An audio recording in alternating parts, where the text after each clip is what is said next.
defending democracy at home and abroad. And as a global community for democracy, we have to stand up for the values that unite us. President Biden calls on world leaders to protect democracy. I was very straightforward. There were no minced words. And he threatens President Putin with economic consequences to ward off a Russian invasion of Ukraine. Meanwhile, a federal court rules that former President Trump cannot assert executive privilege over White House records connected to the Capitol attack. And the Supreme Court allows a challenge to Texas's restrictive abortion law, but leaves it in place for now. Plus, Nicole Hannah-Jones, the creator of the 1619 Project, discusses the consequences of slavery in American life and politics. Next. This is Washington Week. Corporate funding is provided by... For 25 years, Consumer Cellular's goal has been to provide wireless service that helps people communicate and connect. We offer a variety of no-contract plans, and our U.S.-based customer service team can help find one that fits you. To learn more, visit consumercellular.tv. Additional funding is provided by the estate of Arnold Adams, Koo and Patricia YUEN through the YUEN Foundation, committed to bridging cultural differences in our communities. Sandra and Carl DeLay Magnuson, Rose HIRSCHEL and Andy SHREEVES, Robert and Susan Rosenbaum, the Corporation for Public Broadcasting, and by contributions to your PBS station from viewers like you. Thank you. Once again from Washington, moderator Yamiche Alcindor. Good evening and welcome to Washington Week. Over the last few days, President Biden has been focused on threats to democracy at home and abroad. On Tuesday, he held a video call with Russian President Vladimir Putin. He warned Putin not to invade Ukraine and threatened him with severe economic sanctions. Very clear. If, in fact, he invades Ukraine, there will be severe consequences.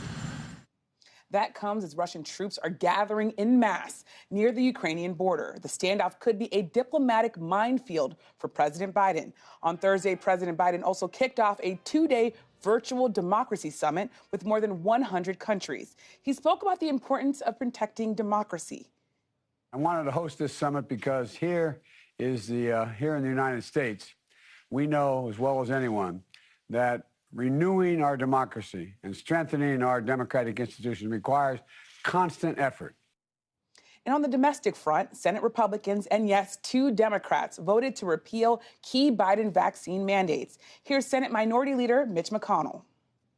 President Biden's absurd private sector vaccine mandate is blatant overreach. It is illegal. Joining me to discuss the latest from Washington, Peter Baker, Chief White House Correspondent for The New York Times, Vivian Salama, National Security Reporter for The Wall Street Journal, and Jake Sherman, co-founder of Punchbowl News, that newsletter that gets us all up in the morning. Thank you all for being here. Peter, I want to start with you. President Biden, of course, had this high-stakes call with the Russian president. He also talked to the president of Ukraine. Talk a bit about how the White House sees this sort of relationship, especially with what's happening on the border, but also, can there be enough leverage to impact President Putin's actual actions here? Yeah, that's a great question. That's the $64,000 question. You know, so President Biden came to office with a theory of the case on Russia. They weren't going to try to do a reset like Obama tried. They weren't going to try to cozy up the way President Trump did. They were going to try something called mowing the lawn. From time to time, they were going to keep Russia happy with a little bit of respect, have a summit, a Secretary of State visit, but they didn't want to spend a lot of time on Russia because they weren't going to get anywhere on it. They wanted to focus on other priorities overseas like China. Well, guess what? It hasn't worked because President Putin demands attention. It's not enough to mow the lawn when it comes to President Putin. He's going to get in your lawn. And that's the problem right now, is he's getting in everybody else's lawn. Now, President Biden has taken a balanced middle approach. He's trying not to be too saber-rattling while at the same time, you know, making some pretty straightforward warnings about what would happen if President Putin goes too far. But the question is what Putin really wants to do here, because he's already taken into account whatever he thinks the United States is going to do. He already knows whether he's willing to pay the price that President Biden can inflict. And so we're left guessing whether he really wants to invade, which still seems somewhat unlikely, but not out of the question, or whether he's trying to get something else out of it. What is he trying to get out of it other than just destabilizing his neighbor? And Vivian, I know you've spent all week reporting on this. Peter's talking about this idea of the Russian president needing attention, also sort of already gaming this out. What do you think the calculations are, both on the Russian side, but also on the U.S. side? And really, what do you think is the Russian president's endgame here? Well, Vladimir Putin has long believed that, he has expanded Russian power to make it sort of in this post-Soviet era to make it a real viable global power. And the one missing element of that is really kind of maintaining Ukraine in his orbit. It's something that he is quite obsessed with. He talks about it all the time. And so for him, expanding NATO, and that it involves providing assistance from NATO allies or any kind of aid, whatever you want to call it, any kind of expansion into Ukraine violates that. And so for him, this is almost an existential issue. It's an issue that it impacts his legacy directly. And so that's his calculation, and whether or not he invades, obviously, we don't know. But it's not looking good, just given all the signs we've seen with the troops amassing at the border with Ukraine and some of his rhetoric. Now, for the U.S., obviously, there are different things. Like Peter said, the Biden administration has made a concerted effort to focus on China and this strategic competition. He also prides himself with his diplomatic efforts. And so he thinks that, talking to Putin on a video call, and it's important to emphasize, he did a video call with Putin. He did not do that with the others this week because he believes that face-to-face interaction, sort of that personal connection, is something that he can really leverage in his favor to avoid a bad situation. And for him, he just wants to avoid a bad situation. Getting sucked into a conflict in Ukraine is not what he wants. And so they're trying to diffuse the situation as much as possible. And Vivian, if I could ask you a follow-up, really a related question. It's the Democracy Summit. This summit, it's 100 countries. The president talked about protecting democracy. I also wonder if you could talk a bit about how countries see the U.S. Sort of trying to lead other countries to protect our democracies when we have the sort of issues that we have with our own democracy. It's a really touchy issue. This is something that President Biden campaigned on. He promised in his first year that he was going to convene a summit of democracies to bring the world's democracies together to kind of talk about reinvigorating that notion of democracies. He believed that was lagging under the Trump administration. He wanted to reaffirm that. But obviously, there are a lot of issues at home that the U.S. Got a lot of criticism for. Everything from racial to economic inequalities, a history of slavery. The list goes on.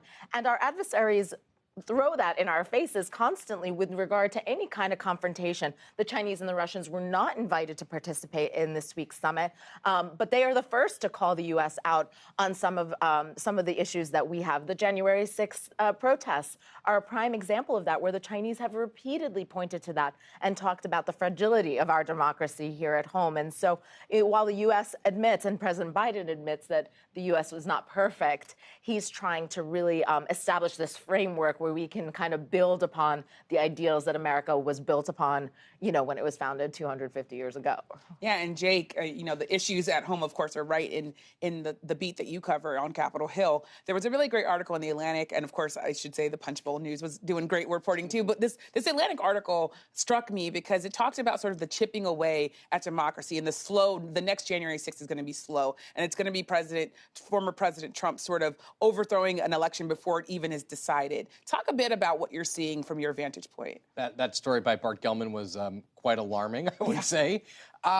Listen, I was talking to a group this morning of aides from the European Parliament who asked me, quite alarmed, it was striking to me. They said to me, will there ever be an election in America that's free and fair again? Or will there be people who are always undermining or always saying, unless they won, the election is not fair? And these are people who are political professionals in another country, and I'm not sure where this person was from, but obviously from somewhere in Europe. And it was striking to me. And I will say, if Republicans take the majority in 2022, it'll be interesting to see if they see any fraud in any of the elections that they've won. So, listen, I think that this is going to be a lingering problem. I think that if Donald Trump runs again, it'll be interesting to see how he handles it. And I think it's scary. It's quite scary. Yeah, quite scary is definitely, I think, the correct way to characterize this. I also want to just ask you, how are lawmakers feeling about the January 6th investigation? There was a lot of news this week. Apparently, the former chief of staff to the former President Trump, he's not cooperating as much anymore. But Mark Short, who was the former chief of staff to the vice president, he is cooperating. What are you hearing about from lawmakers? Yeah, I think the people who are involved are quite happy how it's going. They have 200. They've done 200 something interviews, hundreds of thousands of documents. Here's the interesting thing: the subpoenas get all the headlines, but there are dozens of people, if not more, who didn't get subpoenaed, who worked for President Trump, who are cooperating because they did nothing wrong and they have information, or they have just the ability to map who was talking to who in the White House.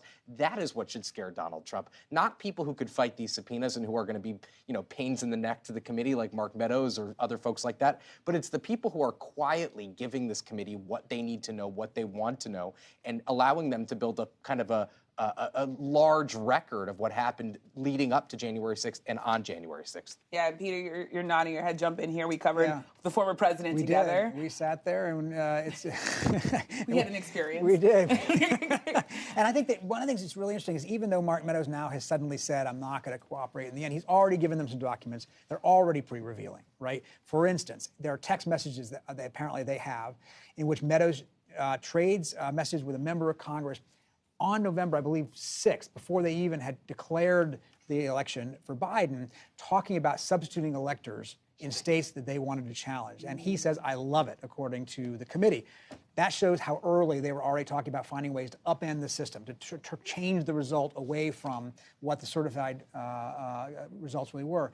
And I think we're learning so much more every day and every week about the concerted effort to topple a democratic system. And your visitors who are asking you about a free and fair election are raising a pretty scary but important point. I mean, actually, the truth is it was a free and fair election.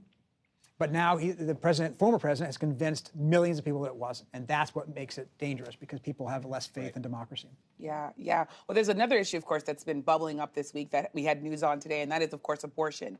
Today, the Supreme Court ruled that abortion providers in Texas can challenge the state's ban on most abortions after 6 weeks. But the ruling leaves the law in place as the legal process plays out. Vivian, Clarence Thomas was the only person dissenting on this. He talked about the idea that he would not have let this lawsuit go through. But Justice Sonia Sotomayor, she wrote this: the court should have put an end to this madness months ago, meaning that the law should not have been kept in place. From your perspective, with the people that you talk to, how is what we're seeing in the U.S. on abortion, how is it viewed globally when you think about other countries like Ireland, a very, of course, Catholic country? They are providing abortions in most cases up until at least the first trimester, rather. And a number of Latin American countries, too, which are also very Catholic, and they're starting to liberalize. You see Mexico and Argentina and a number of others which are going in that direction. All the while, you're seeing much more restrictions and this issue of sort of bringing more conservative values to abortion laws back in, our rhetoric here in the United States. And it's very interesting because on the one hand, in a lot of these countries that are changing their laws, they are saying that in the first 3 months, they are making exceptions for a number of socioeconomic issues, such as unemployment and medical issues, whereas in the United States, and especially when we're talking about places like Texas, they are only allowing exceptions for a pregnant woman if the health of the pregnant woman is in jeopardy or if there's a fetal anomaly. And so a lot of concern that the United States is going in one direction while the rest of the world is liberalizing these laws. But obviously this is playing out in the high court now, a very contentious issue. We see protests here in D.C. now almost on a daily basis over the issue. And so it continues to be a hot topic, but with the court now leaning more toward the conservative side of things, it is going to be a hot topic for people who are pro-abortion. Yeah, a hot topic. It's a topic that's concerning to so many Americans all over the country. Peter, the president put out a statement today saying that he was very concerned about the Supreme Court's decision. What are you hearing from the White House, from Democrats, about their plans to push back? There's very little they can do, but this is still moving its way through the Supreme Court, of course. Yeah, it's really interesting. So, I mean, obviously, this is the culmination of decades of fighting in this country over it. And if you're anti-abortion, this is a great thing. This is a moment where you might be able to actually finally change the law in a way that you feel is the best way for the unborn. But what we're going to see here, if they were to overturn Roe v. Wade, or even if they just simply uphold some of these really restrictive state laws, is an increased polarization in the country, right? It's not going to ban abortion across the country overnight. What they're going to do is they're going to say, red states, blue states, in effect, we're going to have even more of a division in the United States, in which some states have very, very strict bans or near bans on them, and other states are very pro-abortion rights. And we're going to once again bring this country to yet another dividing point where we're just living in two different countries. Yeah. I mean, it's definitely a topic that, of course, so many people feel passionate about. It's a healthcare topic. I want to go to another healthcare topic. We're obviously still living through this pandemic. Jake, this week we saw 2 Democrats in the Senate vote against the vaccine mandates, and I should say vaccine and testing mandates targeting private businesses that President Biden is supporting. We also saw Republicans, some Democratic governors like Gretchen Whitmer out there in Michigan talking about these mandates being a problem. How concerned is the White House, Democrats, that there could be some pushback on even from their own party on these mandates? Well, it's kind of over now because the House is not going to bring it up. But this almost shut the government down. I mean, remember just a couple of weeks ago, Republicans were threatening to shut down the government to defund, so to speak, these mandates. I think that John Tester and Joe Manchin, the two Democrats who voted with Republicans here, are anomalies, right? I mean, Joe Manchin and John Tester represent states that Donald Trump won by 40, something points. So that's kind of the dynamic there. I think what Democrats say, by and large, and I've talked to a lot of Democrats about this, which is like the courts, in their view, even though a lot of them privately say they think the courts are going to strike this down. We'll have to see. I mean, that's a long way from being done. But I would say there is some unease with the private sector vaccine mandate among even less conservative Democrats. Yeah. Well, Peter, Vivian, Jane, thank you so much for joining us tonight, a conversation that we will have to continue.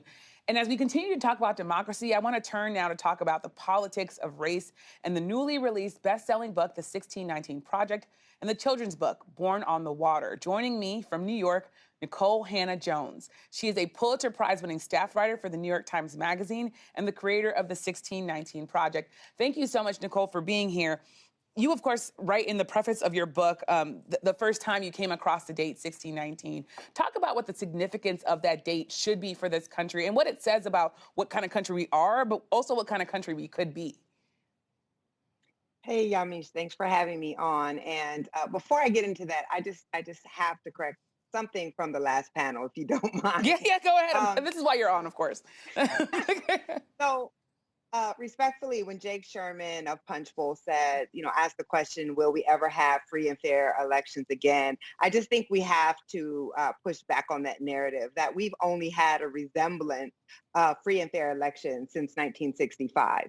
Until 1965 with the Voting Rights Act, we had an entire region of the country where millions of Americans had their vote violently suppressed and were actually not able to engage in democracy. So we have not had free and fair elections except for the span of about 5 decades.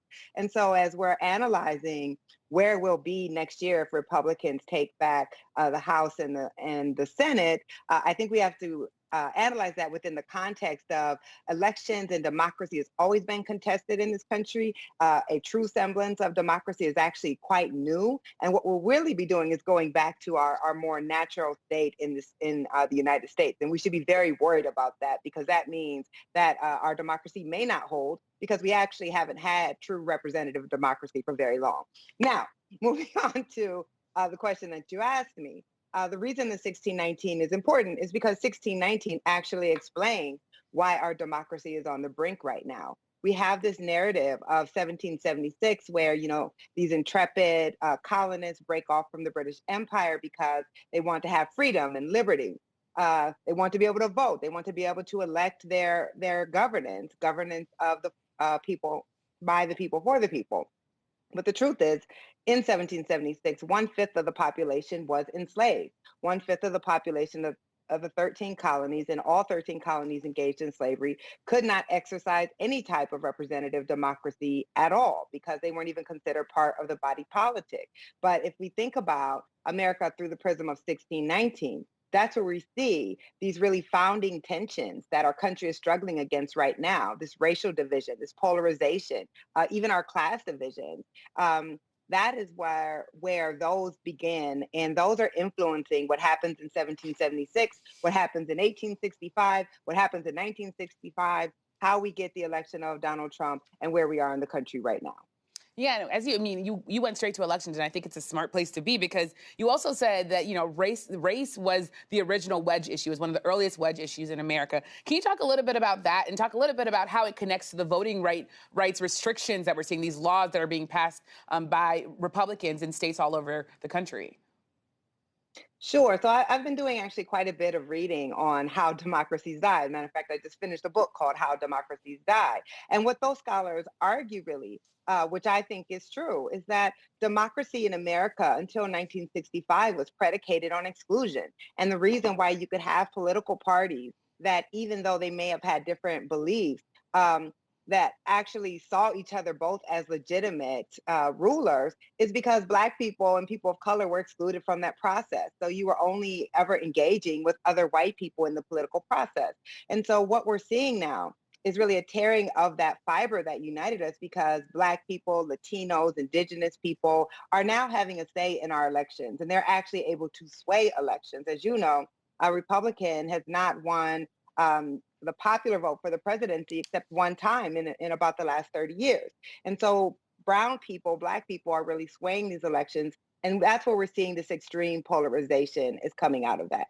So Republicans now, who are the conservative party, but during the 1960s, it was Democrats who were more the conservative party, and earlier, what we're seeing is that there's always an understanding that if you cannot win the vote, you can win the vote by dividing people along racial lines, that you can separate people who should have a class interest. Working class white people should have a class interest with working class Black people, but you can divide those voters if you can introduce the issue of race. And that's why, you know, the propaganda campaign of critical race theory was so effective. If you may notice, now that the election is over, no one's talking about critical race theory anymore, because that was a very useful tool. And if we are, as journalists, are not more savvy about understanding how race is used in elections, then we are going to help us get to that point where we don't have fair and free elections anymore. Yeah. And when you're talking about free and fair elections, and also talking about sort of the political impacts of and consequences of slavery and racism, there's also the economic impacts of that. You talk about the fact that slavery was not just a racist system, it was really an economic system. How do you see that playing out now? How is that playing out now, especially as we live through these sort of economic struggles through this pandemic? Absolutely. So what we are commonly taught to think about is that slavery was about white people, white enslavers being racist against Black people. But slavery was about trying to extract resources and capital and money out of Black labor and justifying that exploitation through racism. So justifying the fact that you could do anything to Black people as long as it turned a profit, including torturing them, including selling their children, by saying these people weren't really human like us. These people don't feel pain like us. These people are not deserving of the same treatment and rights as other people. Well, we can look across our country and see that what is stopping us from having a strong social safety net? Why do we have the least labor union membership of the Western world? Why are we the only nation where whether you can go to the doctor when you're sick depends on whether you have a job or not? This is what makes us an outlier compared to other countries that we compare ourselves to. And the polling is very clear. White American support for social programs declines if they think large numbers of Black Americans will benefit from them. So large numbers of white Americans are hurting their own economic interests, even now in a pandemic, because they have this belief that Black people are undeserving of aid. And so they will also deprive themselves of aid. One last question, and you had this, of course, tumultuous relationship at UNC, and you decided to go to Howard. What do you think is just the impact, and what do you hope is the impact of a woman like you, a Black woman like you, taking back your power and saying, I'm going to go here and I'm going to choose this? It's a really quick question. It's only about 20 seconds left, but I want to just allow you to bask in that. Yeah, I think the message is these institutions are just as lucky to have us as we are to be there. And we need to stop being treated as if we should just have to take crumbs. We do have power. We do bring worth and we do bring value. Yeah. And if institutions won't recognize that, then we take our talents elsewhere. Yeah. And Jake, she mentioned you. I want to, you're still at the table. Go ahead. No, I wasn't saying that. I was relaying a question that somebody else had asked me. I wasn't questioning whether we'd have fair and free elections, but that was a question posed to me during a panel discussion. Gotcha. Well, thank you, Jake, for responding. Thank you, Nicole, for bringing that on, joining the broadcast. We'll continue our conversation online with Nicole on the Washington Week Extra. Find it on our website, Facebook, and YouTube. Also, tune in Monday to the PBS NewsHour for a look inside 2 legal facilities in New York where people can now use illegal drugs. And before we go, we want to remember 2 legendary politicians, former Senate Majority Leader Bob Dole and former Congresswoman Carrie Meek. A World War II veteran, Dole was one of the most influential Republicans of his time. He was the 1996 Republican presidential nominee. He passed away on Sunday at the age of 98. And Congresswoman Meek started her trailblazing political career as a Democratic Florida State House representative. The granddaughter of enslaved people, she was the first Black lawmaker from Florida to win a seat in Congress since Reconstruction. She passed away on Sunday at the age of 95. May they rest in peace. I'm Yamiche Alcindor. Thank you for joining us. Good night from Washington.